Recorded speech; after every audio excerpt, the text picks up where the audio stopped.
The Free Agents podcast contains mature themes and adult language. Any discussion of gambling is for entertainment purposes only. Please abide by all laws in your location regarding gambling. This should be our intro. Can we start?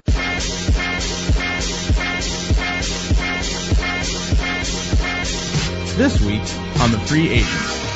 DJ Upton got a hit last night, so the it's a miracle. has opened an investigation to see if he's doing performance-enhancing drugs.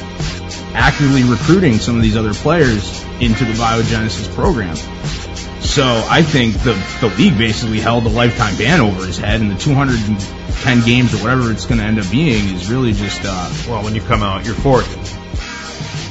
People, I think, downplay offensive line big time, especially with bets like this, but I mean, when you're thinking about fantasy perspective and a gambling perspective, it's a very, very important part of a team. Welcome to the Free Agent Sports Podcast. Another exciting week we have. I'm your host, Joe Smargy.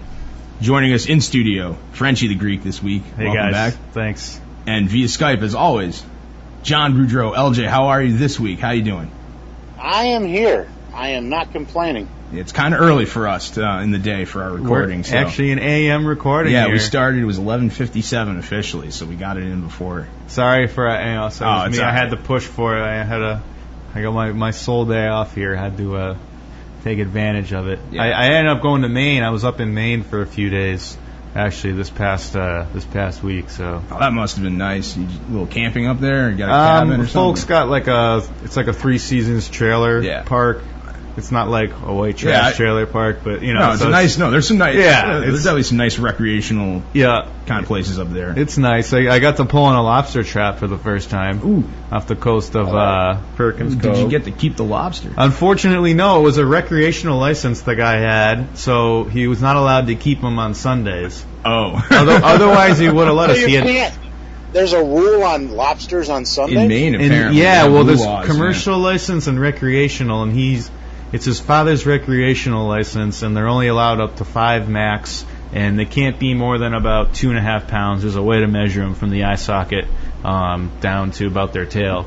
And so they can't be too big and they can't be too small, but unfortunately you can't bring them in on Sundays. That was my first question, was when are we eating these things? I mean, they're free, like, come on.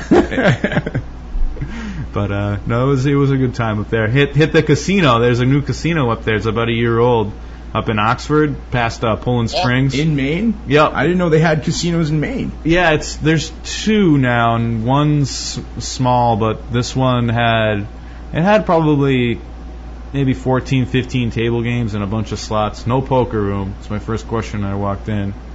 But I got to rip some craps. It was all cheap games, all $5 table games. $5 blackjack, $10 pie gow. Wow. So it wasn't bad. A little bit of a drive out there, like an hour from Portland, but yeah.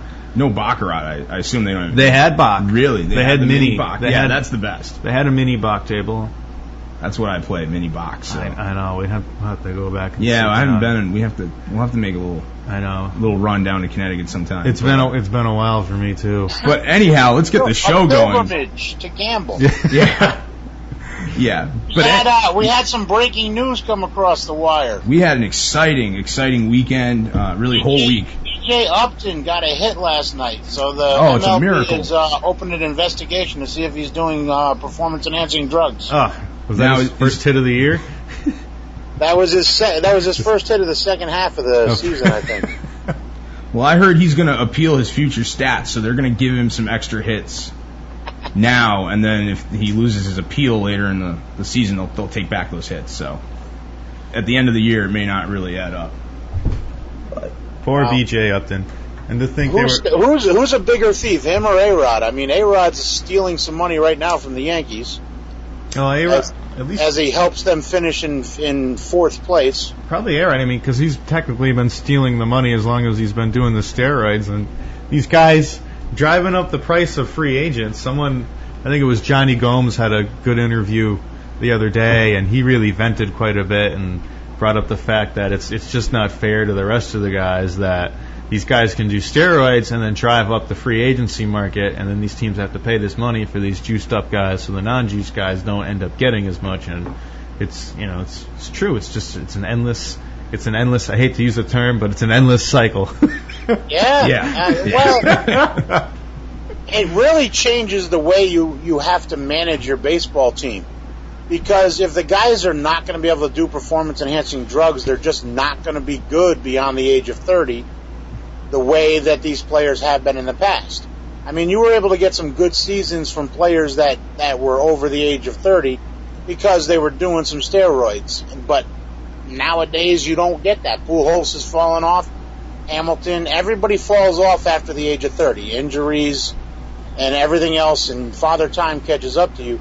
So now, if you're the players' union, if you're giving in on the steroids, you need to get something back, maybe get some money, some more guaranteed money, some higher salaries when these players are a little younger, so they can cash in when their careers are at their apex. Because now you're going to see these guys that, okay, you had a great run in your career from the age of 21 to 27. And you were under team control for all that time. All right, now usually they get rewarded with a contract that pays them until they're 35.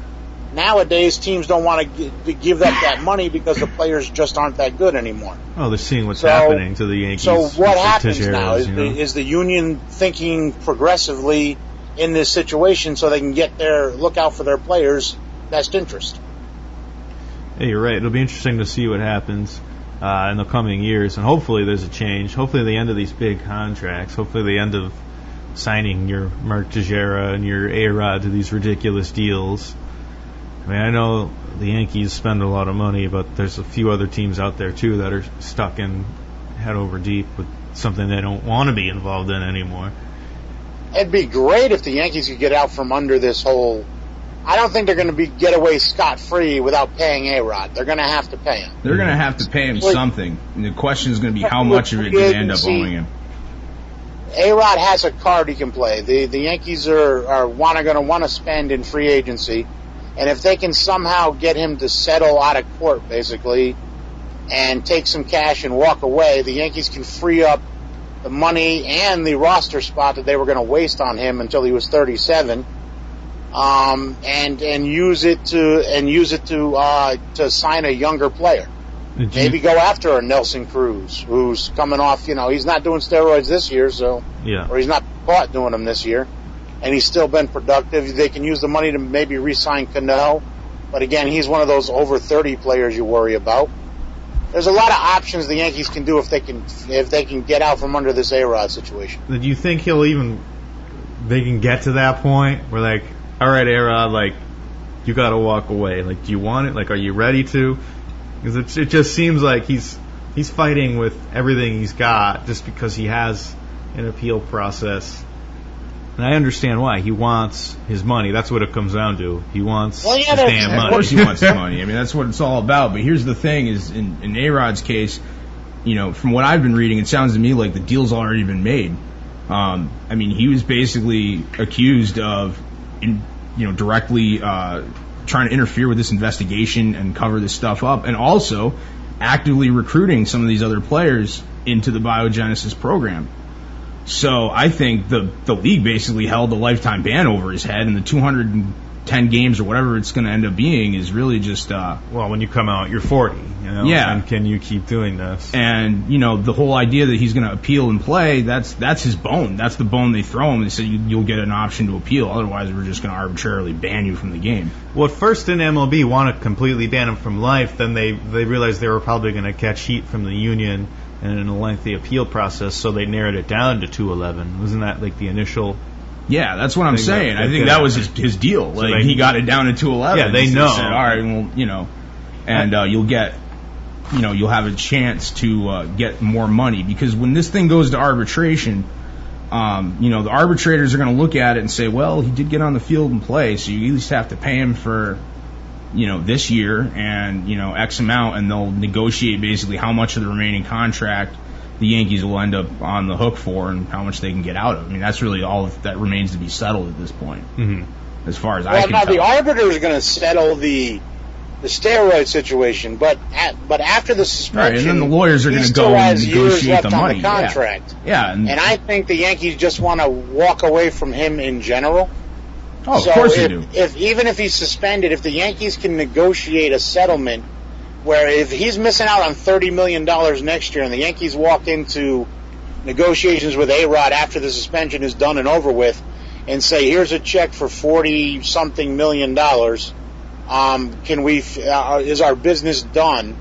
Do you think he takes it and just walks away and says, all right, cool, I got my money, I'm out, and goes and puts his feet up in his mansion and doesn't have to worry about anything ever again?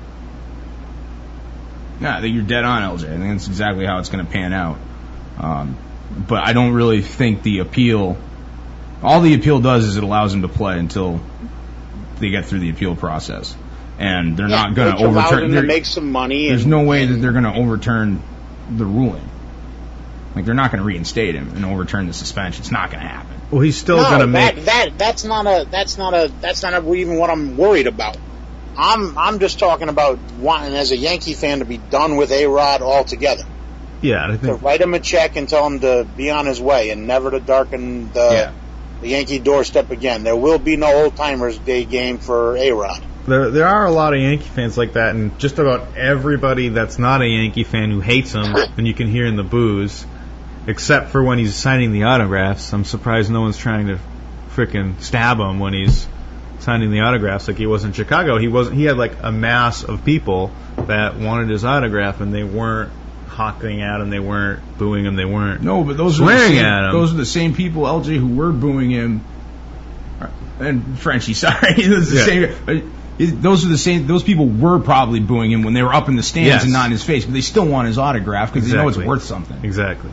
But I think with A-Rod, because people are hypocrites. No one wants him in the league right now. There is one person that does, and that's Joe Girardi. And he expressed that about a week ago in a post conference. And they said, Joe, what do you think? What do you make of all of this? And he's sick. He doesn't want to answer. He's sick and tired of answering these damn questions about biogenesis. So he basically pretty much bluntly to a reporter said, like, I got my own problems. All right, my first problem is called the Boston Red Sox. My second problem is called the Tampa Bay Rays. My third problem is called the Baltimore Orioles. Like, I got more problems than a math book right now, man. So, I mean, for right now, we could use A-Rod, and that's what he was trying to get at. We could use anything we can get. Yeah, and look at the other third base playing right now. There's no production. There's David Adams, who was a little bit hot when he came up, and then now he's not doing anything. And there's Jason Nix, who just came back off the DL. And there's Eduardo Nunez, who doesn't even play much third anymore, but these guys just aren't doing it. So to have A-Rod, and I know it sounds crazy, but they kind of need him in the lineup right now. Oh, they really need him right now. And I'm surprised they didn't make a bigger move to handcuff A-Rod, to find some other solution at third base, in case he was suspended. Well, they did. They had Kevin Youkilis, but Youkilis didn't work out. It was supposed to be, with A-Rod out, it was supposed to be Youkilis and at one corner and Teixeira at the other, but that didn't work out either way. No. So, I mean, the Yankees are crippled by age, and to be honest with you, this season has been over for the Yankees for a while now. Right. They had their run at the beginning of the season, made us feel good. But as a Yankee fan, realistically, I've written this season off. Joe Girardi has to, for the microphone, say and think this way, but I mean, he's probably at a loss too. Exactly. And as a Yankee fan, I'm at a loss in general because I don't see, unless they, like I said, get out from under this contract and make some moves. They've got a lot of just bad players on that team. Phil Hughes can't get anybody out. Jabba Chamberlain is a bust on top of a bust on top of a bust. CeCe's not working out. And CeCe's hurt. Something's wrong with CeCe this year. I don't think it's just normal regression because of age. I think that he's got something wrong that's been nagging him that he just won't say. And then during the offseason, we're going to hear that he had some sort of tear or something that he's going to have surgery on that he should have, spoken about. It's going to be one of those stories. But, I mean, and Pineda had a setback in the minors, so there's really no light at the end of the tunnel for this season. Why not bring but there up is Pineda light next right year. away? The Yankees, in all reality, should tank and shoot for a good draft pick. Mm-hmm. That would be the best thing the Yankees could do this year. It's really awkward having this feeling of a lost season as a Yankee fan, and I have a lost season in the big dynasty baseball league that I'm in with you, LJ. So it's like they're going hand in hand right now. So they really are. Hey, did you like my trade, by the way? Well, Cliff Lee for who are you getting in return? Dominic Brown, who's $10 through 2015. So I'm gonna keep him, and that's good enough. I wasn't gonna keep Cliff Lee. He was like $31. I like that move in that league, in a keeper league where you're looking for some long-term value. You're getting rid of an older guy, and the same thing that's been put out there. Is why should they've moved away from Cliff Lee to the Phillies? How come he didn't get shit? I don't know. Dominic Brown, has he been consistent, or did he just have that one stretch where he was just unreal? That's what I worry about, and there is some risk. I'm not going into this saying like, oh, he's going to be a stud next year, but I mean, for $10, I think it's worth a shot. I mean, 24 home runs in 90 games, that's not that bad. I would have gone after Alvarez. I think he's a better all around option. I think Brown is a streaky guy, but Alvarez has been hitting above his usual, bad batting average, and he's been hitting for power. And I think that Pirates team is only getting better. They are getting better. They're really fun to watch. I can't wait to see them in the playoffs, dude. They are, and they're getting by with AJ Burnett and a patched up pitching staff. Jeff Locke had another outing where he didn't get kind of the run support, but he's been good. And then they got good young pitchers coming up too. I mean, Cole and this kid Talon. So they've got pieces ready to move into place to take over for these veterans that have been getting them through. And if your boy Grilly can come off the DL at the end of the year, they'll be ready. Grilly, Liriano's pitching above his head too, which is somewhat surprising given what he went through a couple of years ago. Ensued meltdown after injury, and he's come back to. I can never get past that. I've never wanted to have him on a fantasy team beyond waiver pickup or Remember when we rejected that trade, crazy trade that the craziest owner in our league, Eric West, he just. He always finishes dead last in football and baseball, and I feel so bad. And he's a Bengals fan, and he's tried making some obscene deal for Liriano after he pitched. He made the trade and we got rejected, and then the next day Liriano pitched like his shutout. It was a no-hitter thing. I think when he had it a couple of years ago, and then he ended up getting shelled like soon after. And he was all upset at us for rejecting his trade, but.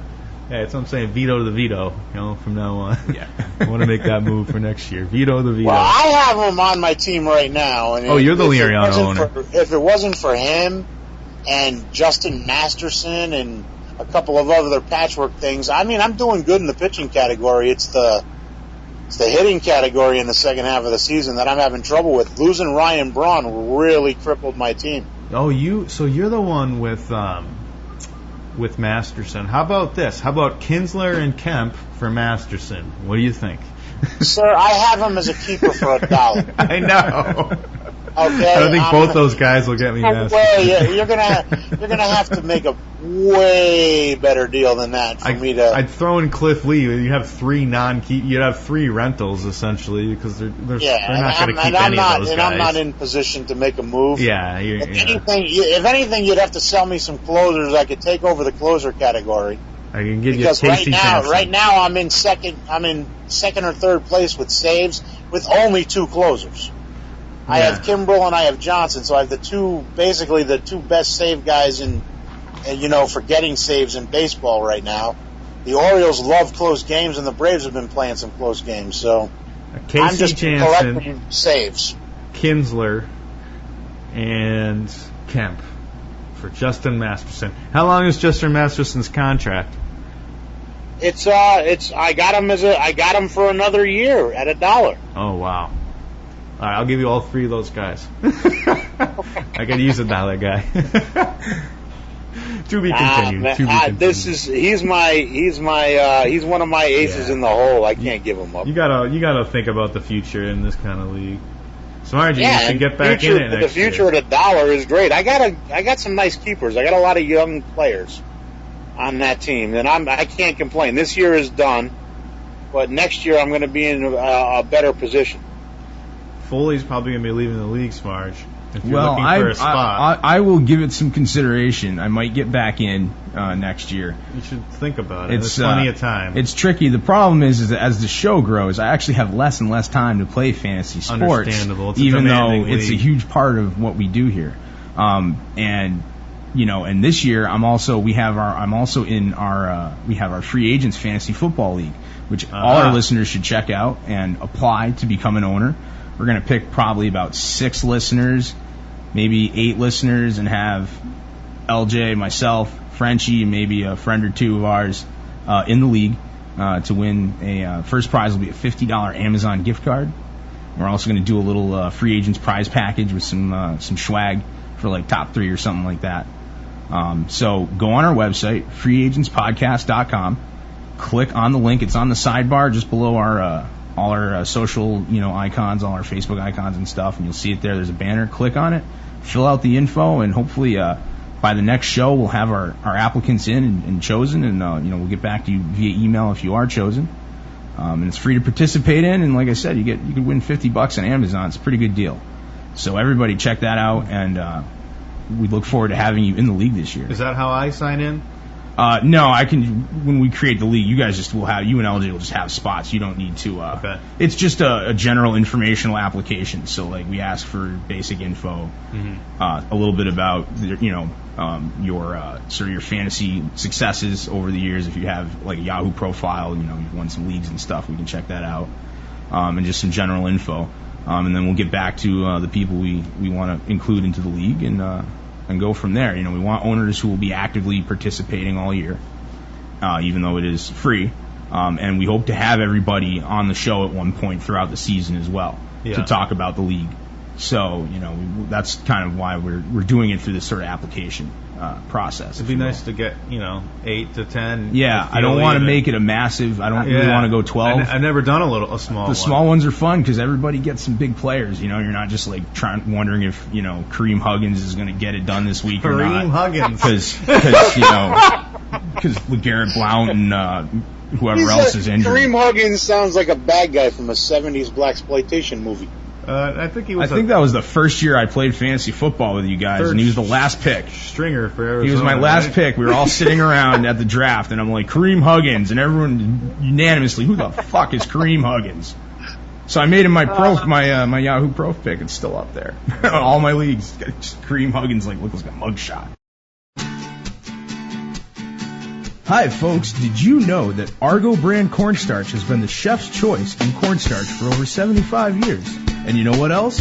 Our own Frenchy the Greek is a 5-star chef with over a decade of experience. So tell us, Frenchy, why is Argo the chef's choice in cornstarch? I apply Argo liberally throughout the day to reduce chafing and prevent irritation. Nothing keeps me as comfortable all day long. So there you have it. Argo, the chef's choice for over 75 years. Argo cornstarch. It promotes dryness. All these injuries that have gone on in the NFL preseason, they haven't even played any games other than the one, and all these teams are losing their tackles. The offensive line is a huge problem. You had the Packers lost their left tackle, Bugler there. I don't even know if that's how he properly pronounce his last name. But we were looking at the futures. Does that change a bet you're going to make on a team when they lose their big offensive line? Because you saw last year and every year, really, teams that lose offensive linemen have a bad time of it. The Buccaneers last year are a prime example. They were rolling along beginning of the season. Doug Martin was running for a lot. Josh was throwing long, and then all of a sudden they lose a couple of offensive linemen, one of their big ones, and they ended up, falling down and losing a bunch of weeks in a row. So, does that change how a bettor looks at the season? I would say definitely, for sure. I mean, people, I think, downplay offensive line big time, especially with bets like this. But I mean, when you're thinking about a fantasy perspective and a gambling perspective, it's a very, very important part of a team, and you have to consider stuff like this. And you're right. And Tampa Bay was one I've kind of had my eye on. Last year, they did phenomenally well with keeping Freeman upright, and for that reason alone is why I'm interested in some Tampa Bay stock come fantasy time. I'm not quite sure how it'll all pan out yet, but the fact that they can let Doug Martin run for all those yards and not let Freeman get sacked, even though it's not the best team, it still could prove to be worthwhile. Well, this year, if you're investing, since we just established I'm not going to be in the league with you this year, I can share with you, Josh Freeman is in a contract year, and his offensive line is healthy. If you're going to invest in a sleeper quarterback this year, Josh Freeman is your ultimate sleeper. Right now, everybody's riding the Jay Cutler bandwagon because the Bears' offense is being run by, the team's being run by a former CFL coach who won some Grey Cups and knows how to put together a crazy offense, and he has some crazy weapons with the addition of Bennett. So everybody's riding the Jay Cutler in a contract year with a great situation with the Bears, but Josh Freeman is your other guy that everyone should be looking at for a guy in a contract year with a healthy offensive line. I agree, and I'm hoping that this year in the draft, this is the year that people take, Breeze, Rodgers, Peyton, Matt Ryan, Brady, even Luck, like way too early. And that's what I'm hoping for, because I think it's the type of the year where quarterback is just so deep right now, and it's a passing league. And then you have your guy like even a Stafford you could get late, who I think he'll have a much better year, and you can still get even, like you said, Freeman, or even Rivers. There's a new head coach down there in San Diego too, so even guys like that you'll get extreme value on these guys and not have to pay the price. Well, before you get on Rivers, I was reading about him, and he has some issues with his arm. And the coach, instead of they think it's just regression, just age and whatever. So they're going with a different game plan. They're going with a shorter passing attack there. They're not gonna, when San Diego used to open it up and throw long, they're going shorter with the passing game this year. Mm-hmm. So I don't know if his efficiency rating is going to go up. I don't know if his overall numbers are going to be, if it's going to help your fantasy team or not. You're right. I was reading a similar thing with him, but I mean, maybe that would help Rivers to stop just firing that thing all the way down. That'll definitely help his efficiencies. So, but I mean, for yardage, I don't know. It's one of those things where you're going to have to wait and see what the offense is looking like. Mm-hmm. It's kind of one of those wait and see type of situations. Since we're on quarterbacks, what do you feel about? Now this is super. You guys are going to laugh. So get ready. Carson Palmer.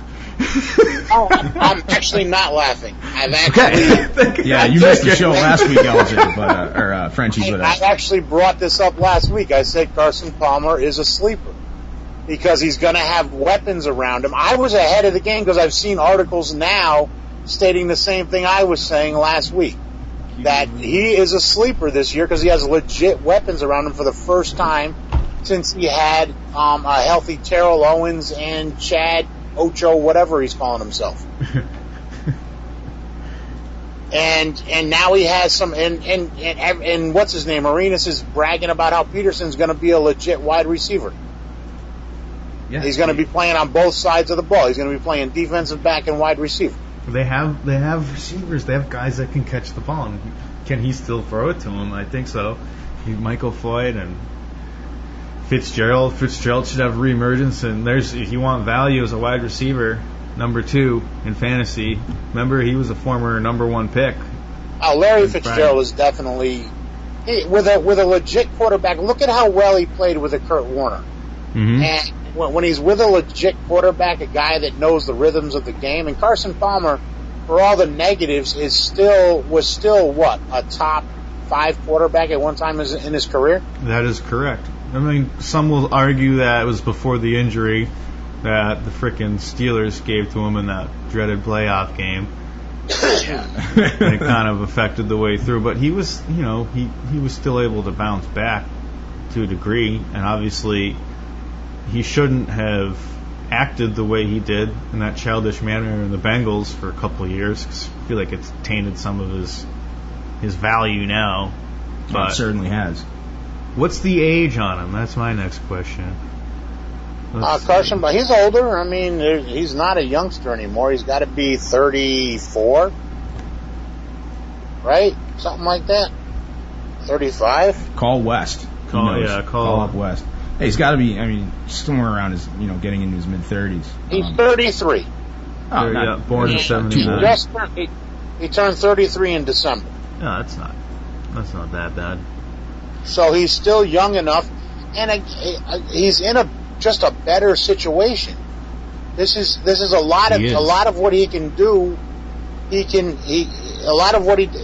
do it with the Raiders last year. They just weren't good enough. And I think Arizona they still have that good defense from last year. They do. And if Carson Palmer can just be a game manager, they can be a better team. And again, fantasy-wise, Larry Fitzgerald, Carson Palmer, even Michael Floyd is like a third wide receiver pick. Yeah. Yep. This year, it's going to be better. And as a sleeper wide receiver this year, Kenny Britt. Yeah. He's in a contract year. He came off the ACL surgery, and it takes usually a year for these guys to get it really back. So his 2012 was kind of a wash. His 2013, 2014 season should be a lot better. Mm-hmm. And again, he's going to be playing for some money. So he's going to be the number one option with the Titans. And people are just ignoring him in drafts. If you look at the overall draft position for Kenny Britt, he's undervalued. He's a value pick this year. You get a lot of value with players that play on bad teams. And let's go to the other spectrum, the guys that don't have value, like RG3, Colin Kaepernick, Russell Wilson. Like, do you want any of these guys on your team? And I'm not saying they're going to have bad years, but RG3 is not going to be the same guy he was last year, running-wise. Russell Wilson with Percy Harvin out now, and they still just run the ball anyways. Colin Kaepernick, did he blow his load last year? No Michael Crabtree. Like, do you want any of these guys on your guys' team? Yeah, I want Russell Wilson. And RG3, as long as I'm not taking him in the first round or anything like that, as long as I'm not wasting a higher pick on him, RG3 is going to be a better pocket passer. Yes, I agree. I think he's only going to get better. I think he's got a lot of talent. I think he throws the ball very well. I think he's got a rocket for an arm. I think Russell Wilson showed huge success just over one season. His first 4 games versus his last 8 games, or whatever it was. He started the whole season. His first few games versus the rest of the season was just amazing. So both of those guys are looking to get better. We have less of a sample size with Kaepernick, but with his coach, you can still rely on him to get better. They will get better, and as I'm saying, as NFL players, they're great. But in a fantasy realm, I'm just going to steer away, definitely against Kaepernick and Russell more. I wouldn't mind RG3, like you said, but I think Kaepernick's the weakest out of those 3 picks. The lack of Michael Crabtree in San Francisco, I think really it hurts him more than some of these other injuries hurt these other quarterbacks. I mean, I think with the chart, with Seattle, they have some talented receivers around there who aren't necessarily big names, and I think they'll be able to overcome that. Well, San Fran's going to have to reconfigure a few things, because Vernon Davis was doing a lot of the blocking, and he's a big guy, and he's a great blocker. Well, now he's going to have to be their number 2, borderline number 1 option in the passing game, so he's not going to be down there to protect him as much too. So it's gonna change this team. Well, the people who have visited the 49ers camp said that Vernon Davis has been lined up as a wide receiver, literally spread to the outside, and they have another kid actually playing the tight end position, and it looks like that Vernon Davis is going to play more of that it was Shannon Sharp that played the H-back type position with the Broncos. So you're going to see Vernon Davis become more of an option in the passing game and less of a blocker. And I guess this kid that they have is going to take over the blocking duties Yeah. for what Vernon Davis used to do and give them another pass-catching option. Sure. So you knew Harbaugh wasn't going to rest on his laurels or be like, oh, my, I don't know what I'm going to do without a wide receiver. This is a guy that turned the 49ers' horrible offense into a machine. Yeah. So I'm not sleeping on anything he's doing down over there in San Francisco. They did bring in Anquan Bolden. He's an evolutionary coach. He moves quickly. Bringing in Anquan Bolden helps too, but I mean. Yeah, well, we have to see what kind of Anquan we're going to get. Exactly. I mean, we had the Anquan of the regular season versus the Anquan of the playoffs, and I don't know how much he's got left in the tank. No, but if you're looking at wide receivers again, another sleeper one who's in a contract year, Hakeem Nicks. Oh, for the Giants. He's in a contract year. He's coming off an injury. He's put up big numbers since he's been in the league and can probably do it again. Now, do you think he goes behind Cruz in most formats? Do you think that's wrong? I don't think. You know what? Victor Cruz puts up big numbers. I mean, you can't deny that. He catches those long touchdown passes. That's going to be enticing to anybody. But if you're in a points per reception league, for all intents and purposes, Eli Manning likes to throw to Hakeem Nicks more as a security blanket than he does Victor Cruz. Mm-hmm. That's just, if you've watched Giant games, that's just a given. So with Nicks back healthy and looking to get some money, you're looking at a very good situation because the Giants haven't been hit by the injury bug like the Eagles, like the Redskins, like the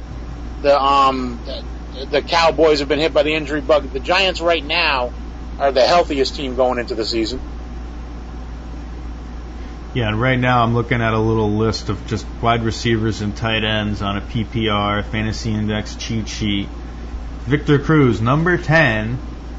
Hakeem Nicks, the 34th receiver. Interesting. Yeah, there's value in Hakeem Nicks this year. What about Kenny Britt? Where does he fall on that list? Kenny Britt, where are you? Kenny Britt. All the way down to 68. Now this is updated as of July 22nd. Okay. But still, my last favorite sleeper pick for guys in a contract year looking to make a mark is Jeremy Maclin for the Eagles. Is he hurt? Is that the one that's hurt? Is Maclin out? Yeah. ACL surgery for Jeremy Maclin. Oh yeah. Yeah, it was him then. That takes. Then he's not going to be getting that contract. That will not be a contract year. Yeah, that was a tough day for Maclin. I think this happened earlier this week. No, it was like this. Well, it wasn't the first practice, but it was. Yeah. It was like a week and a half ago, almost right at the beginning of camp that happened. That's not now the Eagles got to rely on the racist to be their second wide receiver. The racist is the racist going to make the team? The country music listening racist? The amazing racist. The amazing racist. They should follow him around with cameras. I feel How bad. do you do that? How do you? Wow. It's bad press for a Kenny Chesney concert, thus throttling my hatred for country music. Yeah, I don't get the whole thing is ridiculous.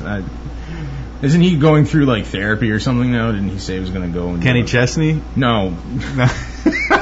Well, Jalen Rose had a great take programs. on it yesterday on his podcast. I was listening. He goes, and they asked him. They said, "Well, how do you deal with a player you don't like in the locker room?" He said, "Man, I used to play with players I did not like, and you know what? If you're on the field, you're on the court, you're doing whatever, and you're winning, you're a professional. You come to work, you do your job, and you win because you're worried about your money." So the players are not going to – they're going to come into the locker room. They're going to be like, dude, you're an idiot, but let's go play because we got to win some games. And that's basically what you're seeing. They're coalescing around him. There's pictures of players patting him on his back. Dude, whatever, because they want to win. And they know they need this guy because Macklin went down. They know they need him to come on the field and perform. Mm-hmm. So, I mean, you're going to see this all be put behind him. I mean, really, it was one of those situations where you're just an idiot, man. Why did you open your mouth? Why do you say the things that you said? But, I mean, how much of it you're going to hold against him? He's going to face some crap on the road. He may take a hit or two going across the middle. But I don't know if it's going to be a long-term thing where everybody just goes crazy or it's just going to fade. I hope so. I honestly don't want to hear about it anymore. And part of my drive to Maine the other day, I had ESPN radio through the valley until about Worcester. Yeah. And the entire time, it was just about this guy. And I was like, I love it. I love you guys, but let's lay off of it a little bit because it's getting into the realm where this is not sports.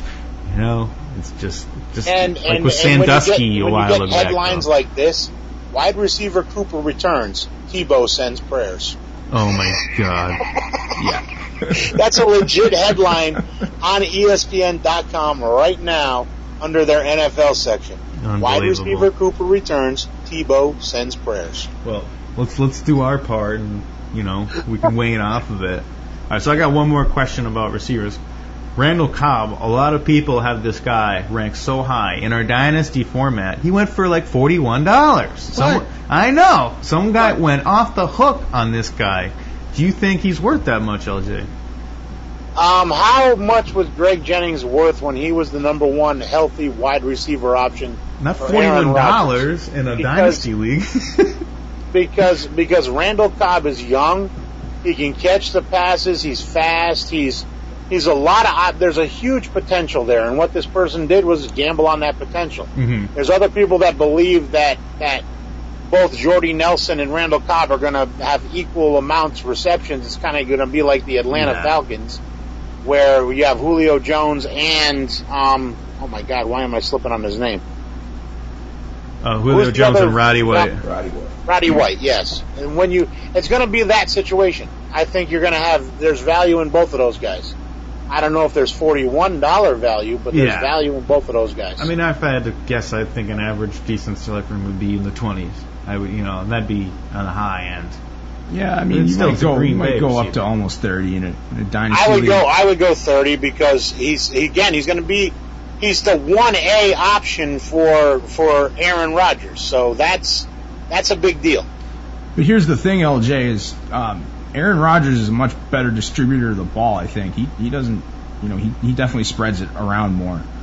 He doesn't have quite as many of the guys that they used to have there in the receiving corps, but I think that cuts into, I mean, he is a 1A option, no doubt, but it does sort of cut into his value a little bit at least. Certainly enough that I wouldn't pay $41 for him. He'll be priced high, and snakes he's going to go high too, and let the other owners take that when they need their first receiver off the board. I think I'd feel more comfortable with like a Marcus Colston, who's guy never gets any respect. He's going to be down there on the draft boards at some point. I think he'll be another good value guy for most leagues this year too as well. Well, I got a question for you. I have a choice in my keeper league of I have two solidified keepers. I'm keeping Arian Foster and LaShawn McCoy as my first two keepers, but we get three. Uh-huh. And for my third option, I'm looking at Russell Wilson, Larry Fitzgerald, or Marquise Colston. Who do you keep out of those three people? I just don't like Russell Wilson because he's a great player, but in fantasy, I just don't think he's not gonna. You can get better production elsewhere, or you can just draft him again. So narrowing it down to Larry and Marcus. I mean, we want to ride that Carson Palmer thing like we were talking about earlier. Do you want to ride that Sean Payton's coming back and look out for the New Orleans wave this year? I kind of like that, but then in the same instances I just brought up, you should be able to get value in Colson in your draft. I mean, I would, if it comes down to one of those three, it's a borderline coin flip. I guess I'd be leaning Marcus Colston. Is it a league where you have your three keepers and it goes by what round? Like, say you drafted Marcus in the 5th round or 4th round, and you lose that 4th round pick. Or is it just they, three keepers basically and you your go? keepers are your first 3 picks. Then you might, I don't know, then leaning towards Larry might be a better idea. Yeah, I went with and that's what I'm figuring. As I'm figuring, I got to go one of those 2 wide receivers. Yeah. And then I was just going to go for my value picks. I was going to, hopefully nobody keeps Cutler or Freeman. Yeah. Because I was going to go Cutler and Freeman, like, right off they were going to be my immediate picks. Like, with my first pick, I was going to go quarterback, and I was just going to snatch one of those 2 guys. I mean, you could go, which offensive line do you like better, Arizona or New Orleans? You know, New Orleans. I really just like New Orleans in general this year. Which quarterback do you like better? Drew Brees, Carson Palmer, you know, it's like... The only problem, I like Marquise Colston here. LJ and I kind of hit on this too a little bit last week, but the only problem with Marquise Colston as a keeper is he's not that young. And he does run into these sort of these, you know, they're usually small nagging, but he's going to miss a couple games probably this year. You're right. Hamstring, something that happens every year. But then when he's playing, he's healthy and he's great. You know, he's really good. So as a keeper, that's the only real knock on him. It almost makes you, in terms of age and stuff, you almost want to go with Russell Wilson. Yeah. Because if he does pan out as a legit quarterback, you're going to have him for a few years. I know he's got a great percentage of completions, but he doesn't throw. They don't let him throw that much, so it's not very often he's topping 300 yards in a game, and that's what you need to win, and you're going to get the rushing yards out of him. But I mean, you got to think on a week-to-week basis. Would you rather take a shot in a quarterback who you know is only going to throw it 23 times and complete, 17 of them every time, or would you going to go for the guy who's going to throw it 38 times in a game? Well, it goes back to scoring in your league. A lot of these public leagues that a lot of our listeners may be playing, they grossly overvalue the running yards for quarterbacks. So yeah, if in that case, then he's that increases his value. But if it's a much more sort of flat scoring system, then no, he's not as good. So I think that's what it boils down to. One other guy I want to bring up, T.Y. Hilton, as an interesting candidate, because he still hasn't really had he had a mildly breakout year, for a rookie, but I don't think that he's proven as much as where he's being talked about right now, just because he's a Colt and he's playing alongside Reggie Wayne and Andrew Luck. He's someone I actually already own in the Dynasty League as well, and I'm interested to see how he pans out in the snake drafts as well. What do you guys think? I think he's on a list where you go, this is a guy that can move to the next level type situation. You're right. He has a lot of upside. He's up there with Torrey Smith, Cecil Shorts. He's an upside guy. He's a guy you roll the dice with, because he's got a good situation. He's got a good young quarterback. He's got a veteran receiver next to him. He's definitely somebody you want to invest in. He's only going to be looking to get better. And as long as he's healthy, you're looking at a guy that's going to give you some production. As long as you didn't spend an arm and a leg on him, you're looking good. I got 17 in my dynasty for him, and I had all the money to spend. He was my last player that I needed, so I definitely, a few more bucks than I would have if I was a little bit more stingy. But I'm happy. I'm happy I got him. I like it. It's a good option. He's a guy that's going to be in an offense that's going to throw. So you're again smart. Look at the quarterback, and look at who do you like, and his quarterback is better than other options that were out there. That's for sure. Mm-hmm. I think Andrew Luck only got better as he learned things at Stanford. He's only going to get better as he plays in the NFL. Yeah.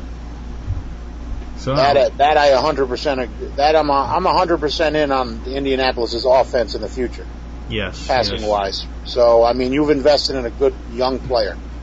Now let's switch gears a little bit to the win totals you're talking about. So you're talking about the podcast, and who was the guy that Billman had on? I forget the name of his.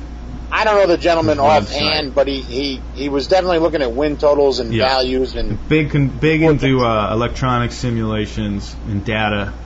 Really big into that. All these big sports gamblers, it's all It's all number crunching and data analysis. The same thing with the teams themselves. Exactly. It almost seems like two theories in a sense, but I mean the data guys just go by exactly that. Their data, their numbers, and he punches out these things. And he was talking about in the podcast about what he had done last year, and his biggest hit was the Rams. I believe it was the win total. They had a really low win total. I think it was about 6.5 last year. And against the spread, they went 11-5, and I believe that was tied for the best, or if not the best, against the spread last year. And this gentleman comes up with a theory at the beginning of each season that a team is gonna do well against the spread each week. So he bets that team each week against the spread. Unless the spread gets so outrageous, then he won't touch it.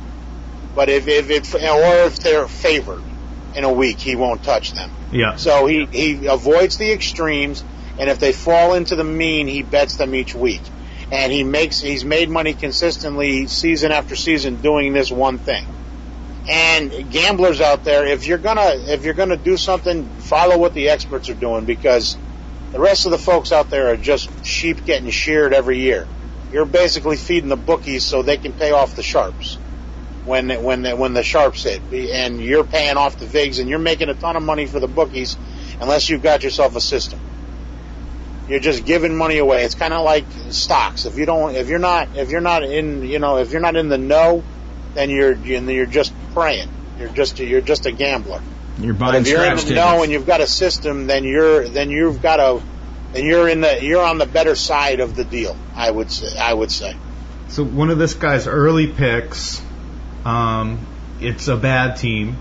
Smart, do you want to take a guess as to which bad team it might be? And there's a few. Well, I'll eliminate the Rams because we just talked about them. So let me look here at the.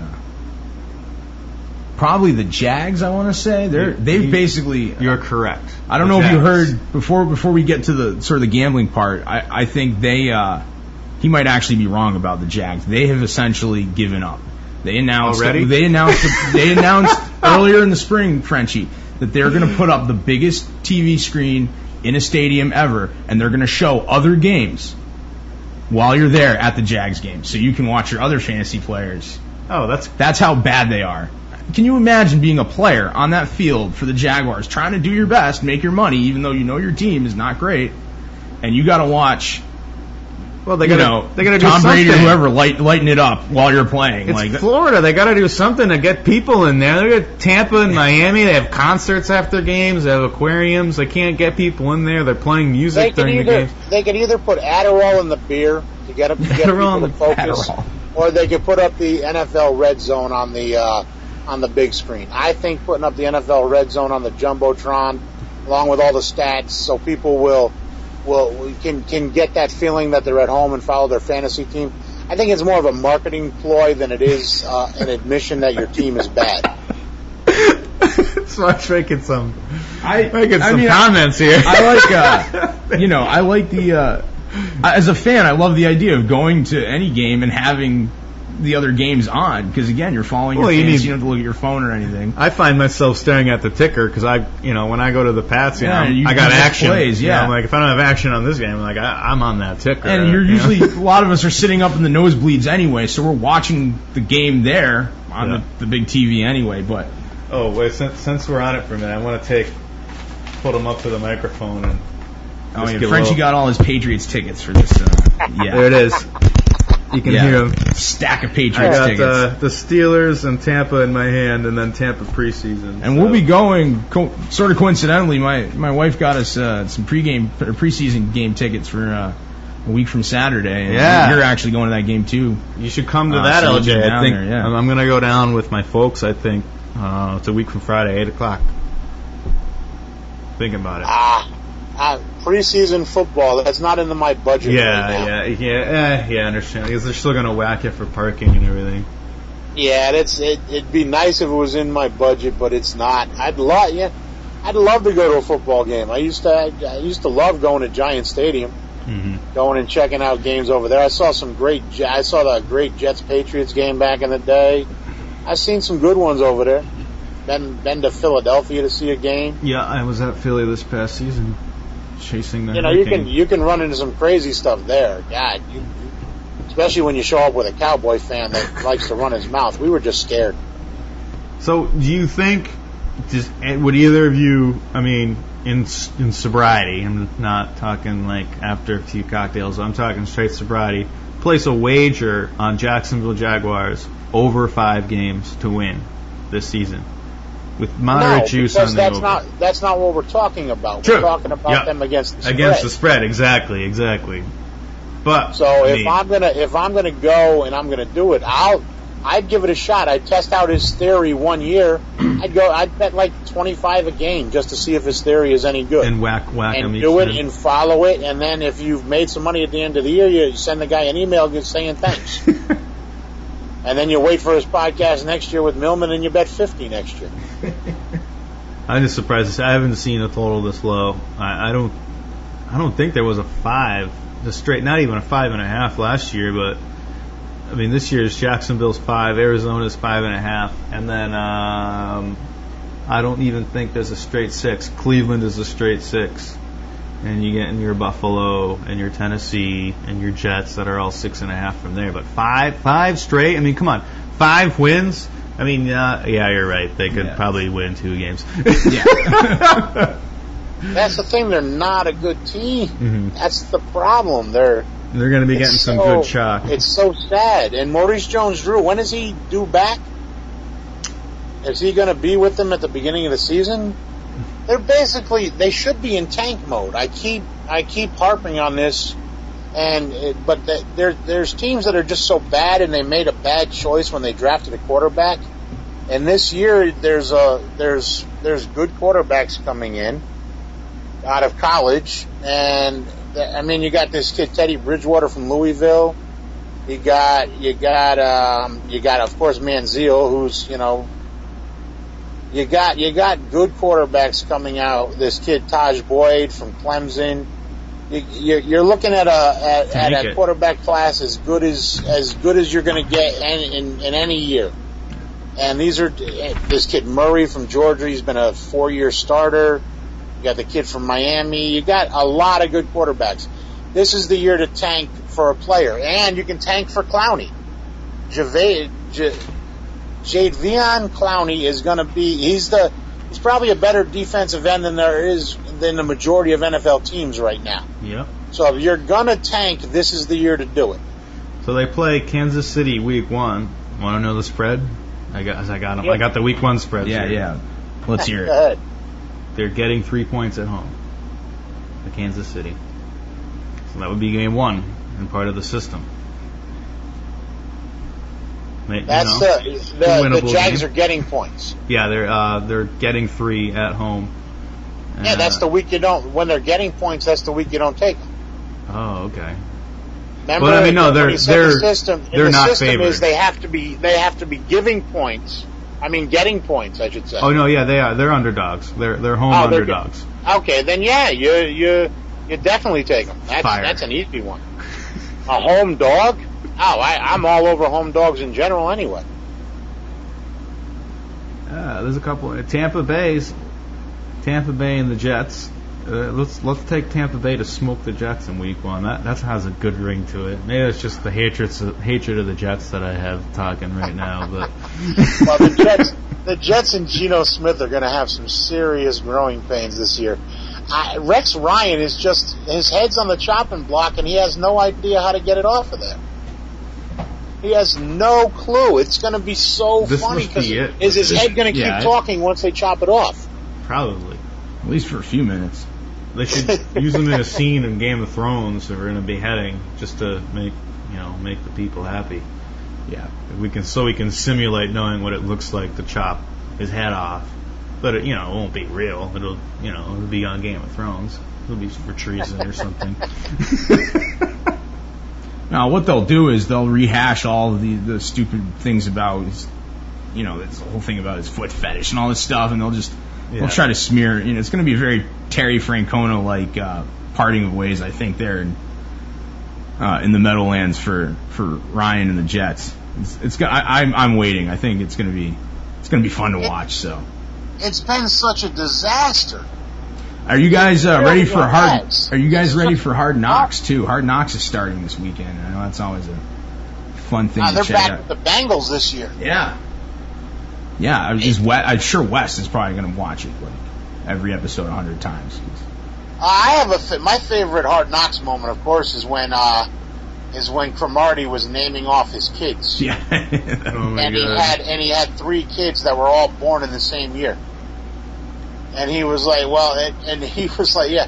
And there's my daughter, she's 3, and then my son, he's 3, and then I got my other son, he's 3, and then he pulls out of the parking lot in an old Honda Prelude from like the 90s. and you go, oh yeah, he's paying for all those kids. Paying for all those kids. Huh. That was probably my favorite Hard Knocks moment ever. When you realize that these athletes just get themselves buried in crap, and that's why they end up broke. Is because they go out and they have kids with 3 different women all in the same year. Oh my God. Bag it up, guys. Yeah. Come on. Always wrap it up. Always. Remember that, kids. I think that's going to wrap up the show for us. Yeah, this one flew by this Yeah, week. it really went fast. We had a great show. Like I said, get on the apply for the Free Agents Fantasy Football League on our website, freeagentspodcast.com. And if you like the show and you want to support us, it doesn't cost you a dime. Just subscribe to us on iTunes, leave us ratings, comments, positive or negative, and comment, like us on Facebook. We're on YouTube as well. So find us on all those channels. All the links to those are right off our website if you want to do that.